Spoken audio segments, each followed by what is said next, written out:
사람들은 이 땅에 태어나서 살아가는 동안 매일 새로운 경험을 하게 되고 그 새로운 경험을 통해서 뭔가를 배우게 됩니다.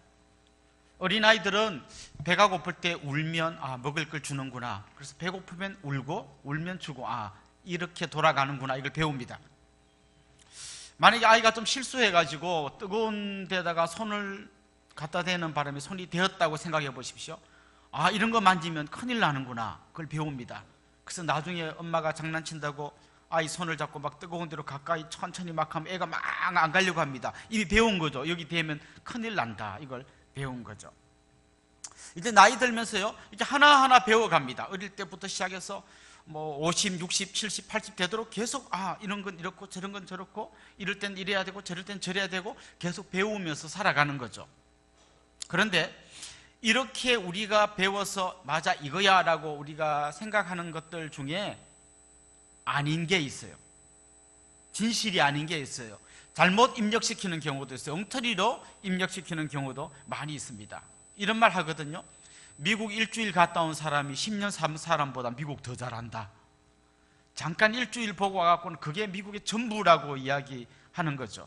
예를 들면 미국 사람들 운전하는데 보니까 얼마나 양보를 잘하고 얼마나 신사적으로 하는지, 와 정말 놀랬다 미국 사람 대단하다, 이렇게 말한 그 사람은 한 시애틀쯤 갔다 온 사람이에요. 뉴욕 갔다 온 사람은 지금 무슨 얘기하는 거야, 거기가 더 하던데. 우리가 본 여기 조금 가고 전부를 다 이야기하는 경우가 많아요. 서울에 가가지고 길을 물어봅니다. 아저씨 서울역 가려면 어디로 가야 돼요? 몰라요, 나 바빠요 하고 막 뛰어갑니다. 또 한 명 더 물어봤는데 그 사람도 막 몰라요 하고 막 뛰어갑니다. 그럼 이 사람이 시골 가서 뭐라고 이야기할까요? 서울 사람들 되게 불친절하더라. 1000만 명 중에 딱 2명 만나보고 서울 사람 1000만 명을 휙 날려보내버리는 거죠. 이걸 우리는 전문적인 용어로 비합리적 신념이라고 합니다. 전혀 합리적이지 않은데 굳게 믿고 있는 거예요. 여러분 생각해보면 우리 안에 이런 비합리적인 신념이 얼마나 많은지 몰라요. 지금 여러분이 갖고 있는 걸 한번 끄집어내보면 막 수천 개가 있을 거예요. 예를 들면 전혀 과학적이지도 않고 많은 사람을 확인해 보지도 않았지만 계속 내가 누구에게 들어왔던 걸 굳건한 진리로 믿고 있는 것들이 되게 많아요. 키 큰 사람은 싱겁다, 머리가 곱슬인 사람은 고집이 세다, 어떤 성을 가진 사람이 앉은 자리는 풀도 안 난다, 어떤 동네 사람들은 이렇다, 수많은 이야기들을 갖고 있는데요, 사실이 아닌데도 불구하고 마치 그게 사실인 것처럼 굳게 믿고 있는 비합리적인 신념이 무지무지 많습니다. 그런데 진짜 무서운 게 뭔가 하면 이 비합리적인 신념이 종교와 만나면 그때는 어마어마한 힘을 갖게 됩니다. 종교는 진리를 믿는 거기 때문에 내가 믿는 게 진리다라는 강한 생각이 있는 데다가 비합리적인 신념이 딱 들어오면 비합리적인 신념이 거의 진리 수준으로 올라가 버리는 거예요. 옛날 중세 때 성경은 반드시 라틴어로만 기록되어야 한다, 이게 거의 진리였어요. 그래서 만약 누군가가 이 라틴어로 기록된 성경을 우리 동네 사람이 읽기 좋게 좀 영어나 독일어로 번역하자, 번역해서 화형시켰어요. 라틴어로 읽어야 된다는 이 비합리적인 신념을 너무나 굳게 믿은 나머지 조금만 다르면 화형시켜버렸어요. 먼 옛날만의 이야기도 아닙니다. 요즘 우리 시대에도 그런 게 얼마나 많은지 몰라요. 한 20년 전 이럴 때만 해도 교회에서 기타 치면 큰일 난다, 기타는 아주 나쁜 음악이다, 이렇게 해서 못 치게 했어요. 제가 이전에 다니던 교회도 생각해보면 이 강단이 윗 강단이 있고 아래 강단이 있었어요. 그래서 강대상도 여기 하나 있고 밑에 하나, 2개가 있었고요. 이 위에는 마치 성전의 지성소처럼 아무나 올라오면 안 되고 목사님이나 장로님만 올라올 수 있고 딴 사람 아무도 못 올라왔어요. 그래서 여전도에 헌신 예배를 하게 되면 여전도의 회장님은 여기 못 올라오기 때문에 밑에서 사회를 보고 여전도의 고문 장로님은 위에서 기도를 했어요. 심지어 제가 옛날에 있던 교회는 여기에 물을 갖다 올릴 때 아무나 못 올라오기 때문에 올라갈 수 있는 사람이 목사님이나 장로님밖에 없는데 장로님을 못 시키니까 젊은 목사인 제가 이걸 올리는 일을 했어요.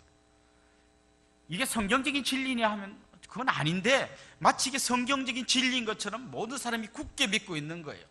그래서 우리 교회 처음 오신 분들은 어떤 여자 집사님이 이 강대상에 올라와서 간증을 하는 걸 보고 막 이게 뭔가 하고 이렇게 막 굉장히 이렇게 혼란스러워 하시는 분들도 있는 거죠. 근데 문제는 뭔가 하면 이런 비합리적인 신념이 내 여러 가지 신앙을 제한하기도 하고 또 옆에 있는 사람을 피곤하게도 만들기도 하는데 그 정도가 아니라 하나님이 하시는 큰 일을 방해할 수도 있다는 거예요. 하나님이 지금 큰 발자국을 내디디로 하는데 그 길을 막 막아서는 거예요. 내 비합리적인 신념으로. 그럴 경우도 있다는 것이죠. 지금 사도행전을 한번 보십시오. 사도행전을 보면 사도행전의 전체 흐름은 사도행전 1장 8절의 순서대로 흘러가고 있습니다. 오직 성령이 너에게 임하시면 너희가 권능을 받고 예루살렘과 온 유대와 사마리아와 땅끝까지 이르러 내 증인이 되리라. 이 순서대로 되고 있어요. 그래서 성령 충만 받고 권능을 받고 예루살렘에서 복음 전하다가 핍박받아서 이제 막 도망가가지고 사마리아에도 복음 전하고 온 유대에 복음 전하고 여기까지 왔어요. 이제는 어디로 복음 전할 차례가면 온 세상 땅끝까지 복음이 전해져야 되는 지금 그런 시점에 와 있습니다. 그런데 이때 굉장히 심각한 문제가 하나 있었어요. 이제 주님께서 복음 전할 그 사도 바울까지 불렀어요. 이제 전하기만 하면 돼요. 그런데 어떤 문제가 있나 하면 유대인들 가운데 있는 너무나 비합리적인 신념, 잘못된 편견들이 있었습니다. 그게 뭔가 하면 이방인들에게는 복음을 전하면 안 된다. 이방인들은 개나 돼지 같은 인간들이고 나중에 지옥에 불 뗄 때 장작개비로 쓸 그런 인간들인데 그런 인간들에게 이 귀중한 하나님의 복음을 전하는 건 안 된다라는 생각이 그들 안에 꽉 차 있었어요. 진짜 뼛속까지 그런 생각이 있었고요. 정말 굳이 설명하자면 DNA 세포 막 그 하나하나 그까지 이 비합리적인 신념이 꽉 차 있었어요. 그러니까 지금 하나님께서 크게 이 복음의 행진을 지금 하고 있고 수많은 핍박을 이겨내고 지금 하나님 나라가 막 전진하고 있는데 그걸 막아서고 있는 사람이 누군가 하면 그리스도인들이었던 거죠. 안 됩니다. 저기는 전하면 안 됩니다. 저기는 저 인간들은 개나 돼지보다 못한 인간들입니다. 이 유대인들에게만 복음을 전해야 됩니다. 그리스도인들조차 이런 생각을 하고 있었던 거죠. 실제로 이 사도행전은 선교의 주도권을 하나님이 쥐고 있습니다. 하나님께서 지금 이 선교를 주도하고 있어요. 하나님의 선교를 하고 있는 거죠. 그럼 인간들은 뭘 해야 되는가 하면 그 하나님이 선교하는 거기에 뛰어들어서 같이 동참해서 복음을 전하는 이 역할을 하면서 지금 이 하나님 나라가 전진하고 있는 거예요.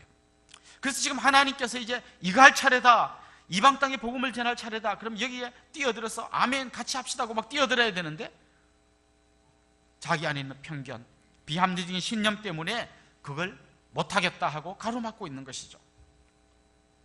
하나님께서는 오늘 본문에 보면 이 인간들이 갖고 있는 거대한 편견의 벽을 무너뜨리기를 원하십니다.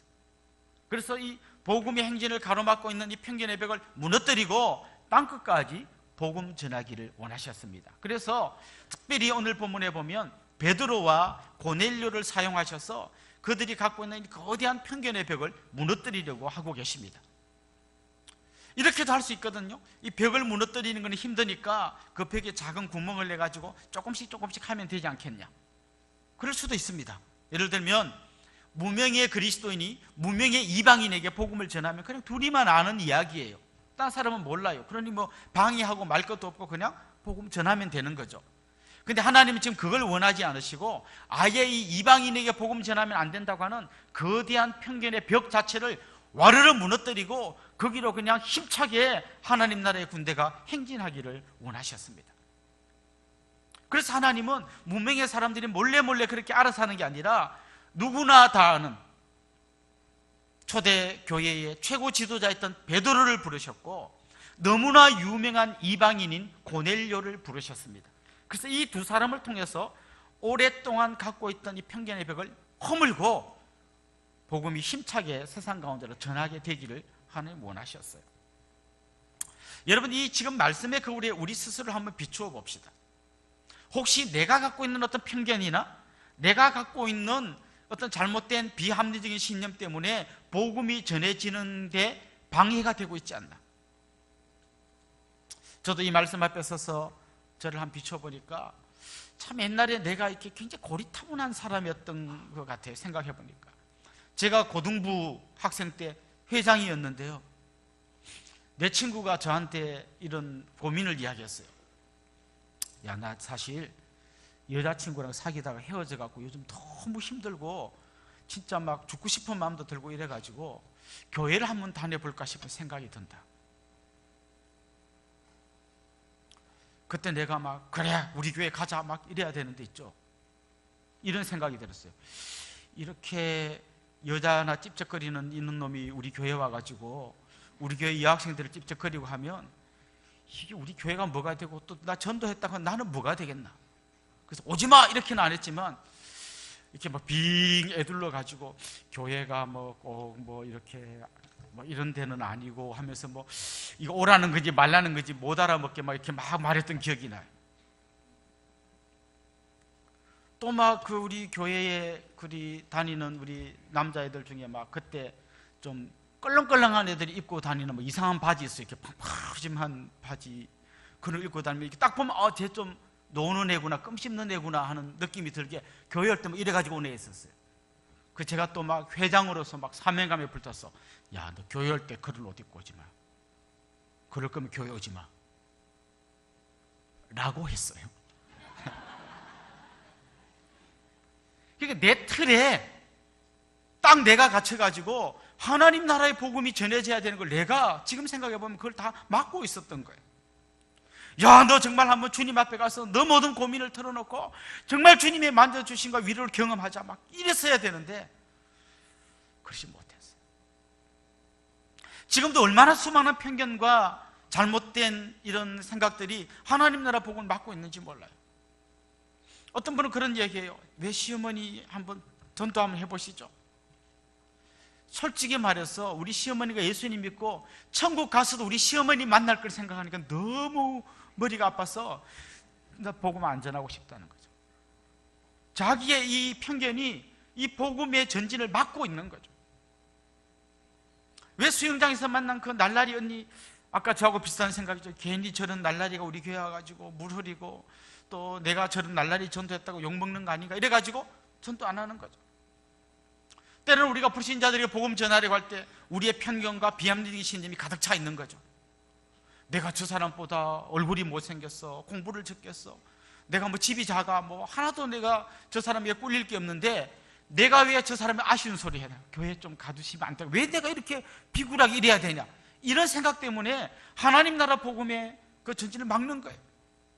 또 내가 이 사람에게 막 전도하면 분명히 저 사람이 안 가 막 이러겠지. 그럼 내가 얼마나 자존심 상할까, 얼마나 멋쩍을까, 우리 두 사람의 친한 사이도 깨지는 거 아닌가, 막 이런 생각 때문에 복음 전하기를 주저주저하고 그러다가 하루 이틀 시간이 지나고 나중에는 내가 복음 전하는 걸 가로막는 역할을 할 수 있게 된다는 것이죠. 주님은 지금 유대인과 이방인 사이에 갖고 있는 그 엄청난 편견의 벽을 무너뜨리기 위해서 이제 욥바에 있는 베드로와 가이사랴에 있는 고넬료를 지금 이제 특별히 부르십니다. 지금 베드로는 욥바에 있습니다.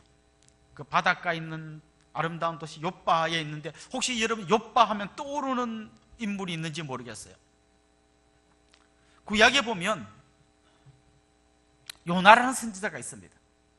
하나님께서 요나에게 말씀하실 때 야, 니느웨에 가서 복음 전해라. 그럴 때 이 요나가 어떻게 했는가 하면 니느웨로 가는 대신에 다시스로 가려고 배를 타러 갔던 배 탄 데가 욥바예요. 욥바의 추억이 있죠. 욥바의 씁쓸한 추억이 있죠. 욥바의 씁쓸한 추억의 핵심은 불순종이죠. 불순종. 그 요나가 이러면 왜 불순종했죠? 왜 안 가려고 자꾸 막 딴 데로 갔죠? 똑같아요. 이방인에게 복음 전하면 안 된다 이거죠. 그런 요나를 하나님께서 물고기 뱃속에 집어넣고 막 물고기 뱃속에서 회개하고 토해내가지고 이제 복음 전하잖아요. 그런데도 요나의 생각이 하나도 안 바뀌었어요. 이방인은 절대로 구원받으면 안 된다는 거죠. 그래서 복음 전한 이후에 요나서 마지막에 어떻게 마무리되냐면 요나가 그 뒷동산에 올라가 가지고 그 니느웨 성을 보고 있는 거예요. 저러다가 망하겠지. 망할 때를 기다리면서 보고 있는 거죠. 근데 막 더운데 옆에서 막 그 하나님께서 박넝쿨을 자라게 해가지고 그늘을 만들어 주니까 좀 시원한 상태에서 보고 있다가 박넝쿨이 마르니까 막 하나님께 막 성질을 막 내죠. 더워 죽겠는데 왜 이렇게 막 이렇게 하냐고 막 성질을 내죠. 그때 하나님께서 이야기합니다. 야, 네가 씨 뿌린 적도 물 준 적도 없는 박넝쿨 하나 죽는 게 그렇게 약오르냐? 저 니느웨 땅에 있는 저 수많은 백성들이 죽어가는데 내가 안타깝지 않겠냐? 그리고 요나서가 끝나요. 요나가 제가 몰랐습니다 이런 말 한 것도 없고 하나님이 안 그러냐? 끝. 내 생각에 요나는 속으로 막 뭐가 그래요? 막 저 인간들은 죽어야 돼. 뭐 이렇게 그러다가 끝난 것 같아요. 이만큼 인간의 이 편견이 쉽게 없어지지 않는 거예요. 그런데 요나가 배 탔던 그 불순종의 씁쓸한 추억이 있는 욥바에 베드로가 지금 거기 있는 시몬이라는 사람 집에서 머물고 있는 거죠. 한편 가이사라에 있던 백부장 고넬료가 있는데 이 사람은 백부장 100명의 군사를 거느린 꽤 유력한 우리나라 군대로 치면 한 중대장쯤 되는 한 대위쯤 되는 사람이죠. 이런 사람이 지금 하나님을 경외하고 그 이웃들을 구제하고 사람들이 칭찬하는 참 괜찮은 한 백부장이 있는 거죠. 물론 이 사람은 유대계로 개종하진 않았고 그렇지만 하나님을 믿는 한 반쯤 개종한 사람이죠. 그런데 이 사람에게 어느 날 천사가 나타나서 이야기합니다. 사람을 보내가지고 저 욥바에 있는 시몬의 집에 머물고 있는 베드로를 초청해라. 그 이야기를 듣고 자기가 개인적으로 잘 알지도 못하지만 천사의 말을 듣고 사람을 보내서 베드로를 초청하러 보냅니다. 먼 거리기 때문에 그 다음날 이 보낸 사람들이 이제 그 시몬의 집에 도착할 때쯤 베드로는 마침 기도하기 위해서 이제 옥상에 올라갔습니다. 그 당시에 유대인들의 집은 좀 위가 이렇게 평평한 옥상 같은 데이기 때문에 그 위에 올라가서 기도를 하는데 기도하는 중에 환상을 보았어요.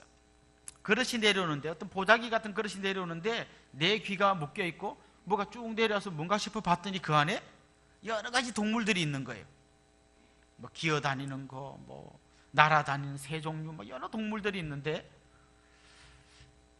하늘에서 목소리가 들립니다. 베드로야, 이걸 잡아먹어라. 근데 유대인들은 음식에 대해서 굉장히 엄격했어요. 먹으면 안 되는 음식이 굉장히 많았어요. 예를 들면 이 발굽이 갈라지지 않은 동물 그거 먹으면 안 됩니다. 그런 고기 먹으면 안 되고요. 되새김질 하지 않는 고기 먹으면 안 됩니다. 비늘이 없는 물고기 먹으면 안 됩니다. 요즘식으로 말하면 뭐 돼지 족발, 또 뭐 순대 국밥, 추어탕 이런 거 먹으면 안 됩니다. 옛날에 그랬다고요. 지금 먹어도 됩니다. 또 설교 들었는데 먹지 말라 했다고 갑자기 그러면 안 됩니다.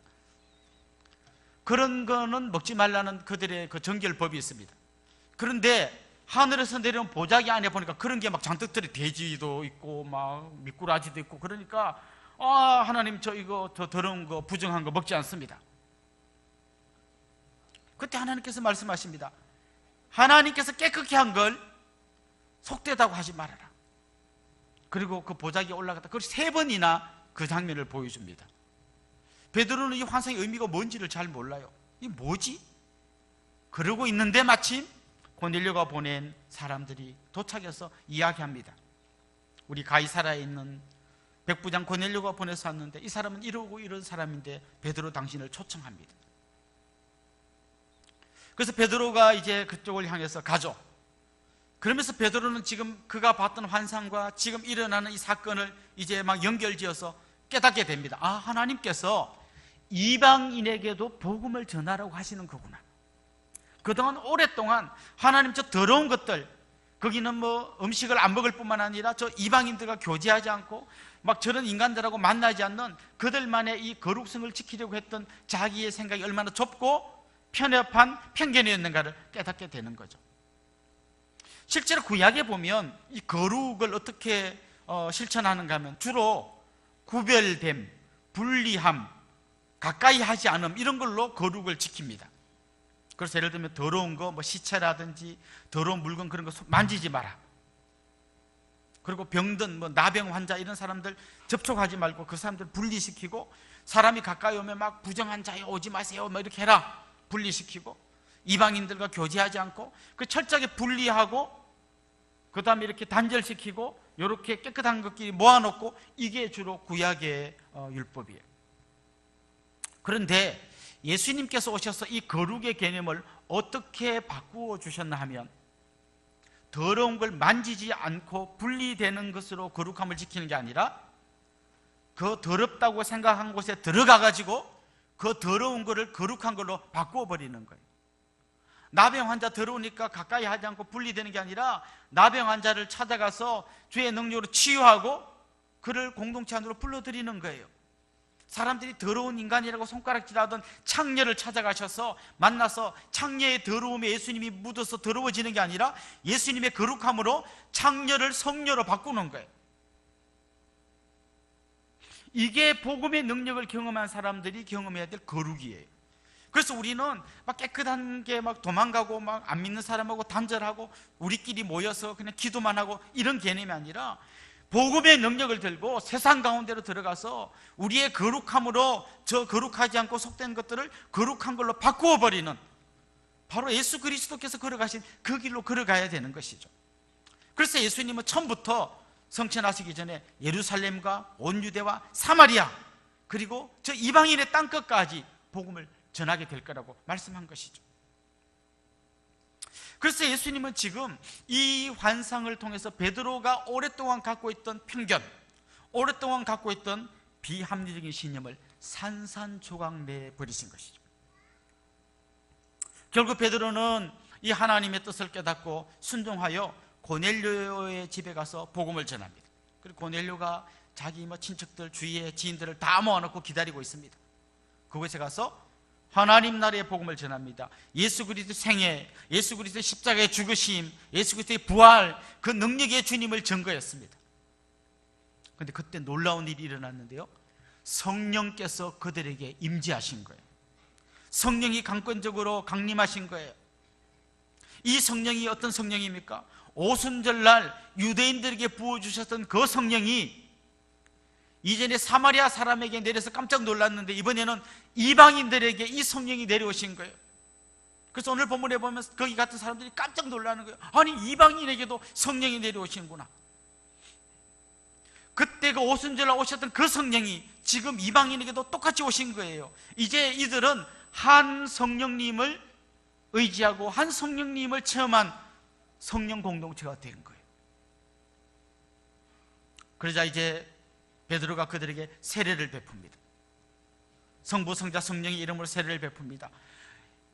유대인들이 세례받을 때 받았던 그 세례를 이제 이방인들에게도 베푸는 거예요. 한 성령을 경험했을 뿐만 아니라 한 세례를 경험하는 거죠. 그리고 이제 그 세례를 받은 그들이 이야기합니다. 여기 며칠 더 묵었다 가세요. 우리 생각에는 멀리 갔으니까 며칠 더 묵었다 올 수 있다 싶지만, 유대인과 이방인은 만나지도 않고 식사도 안 하고 그 집에 들어가지도 않고 같이 자는 것은 상상할 수도 없었는데, 이제 그 집에서 며칠 밤을 지냅니다. 한 성령을 받고 한 세례를 받았을 뿐만 아니라 한 공동체가 된 거예요.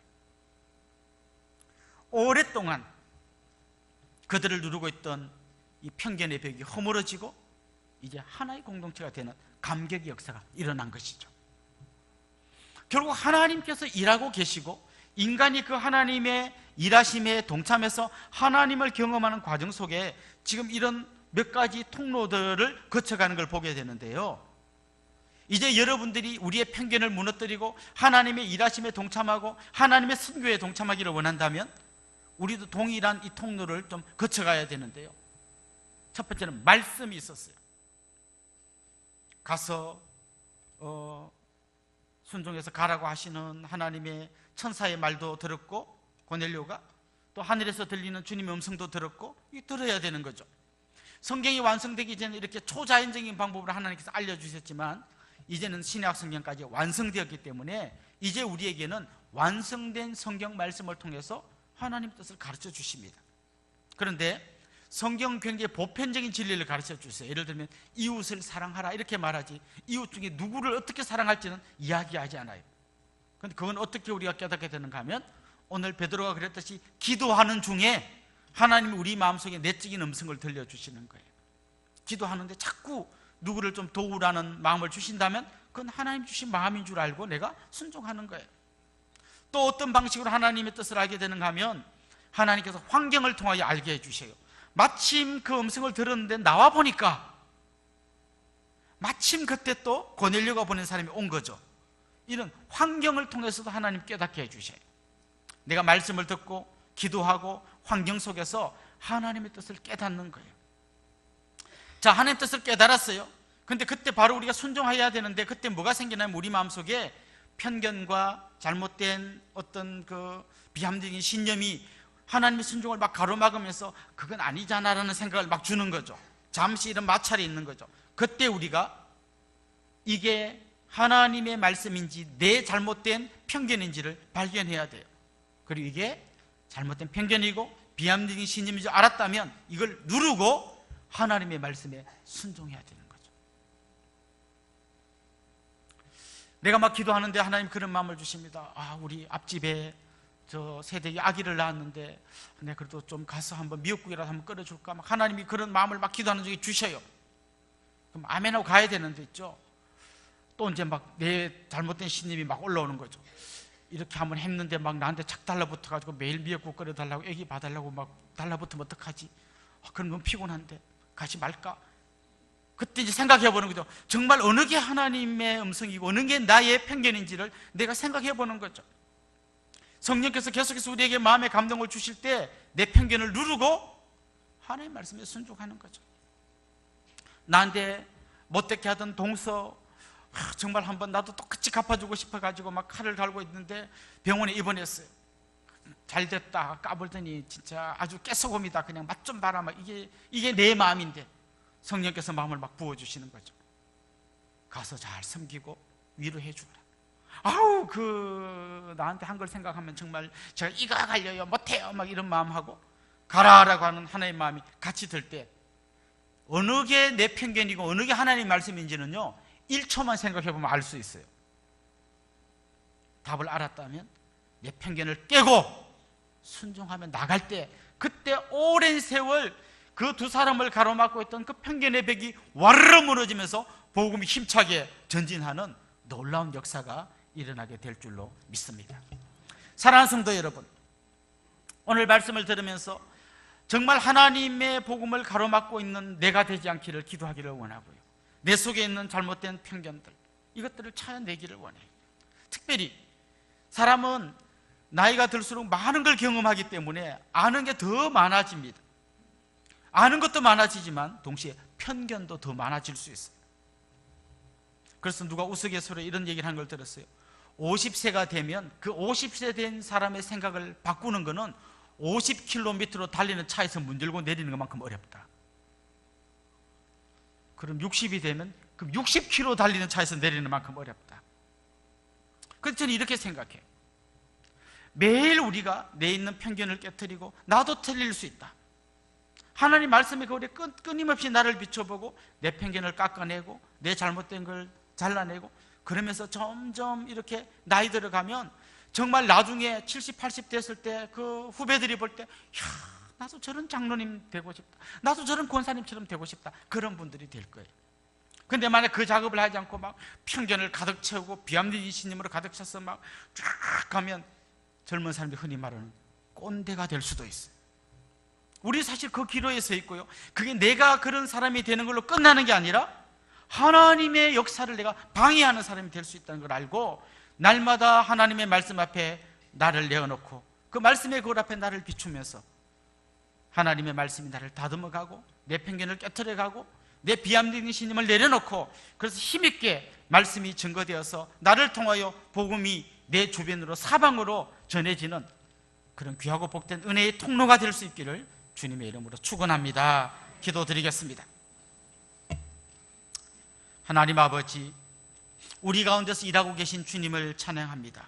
그 주님의 일하심에 동참하여 놀라운 복음의 전파에 주역이 되어야 할 터인데 내가 갖고 있는 편견과 비합리적인 신념들이 그것을 가로막을 때가 너무나 많습니다. 오늘 말씀의 거울 앞에 우리를 비추어 보며 우리의 모든 잘못된 신념들을 내려놓습니다. 우리의 편견들을 깨트립니다.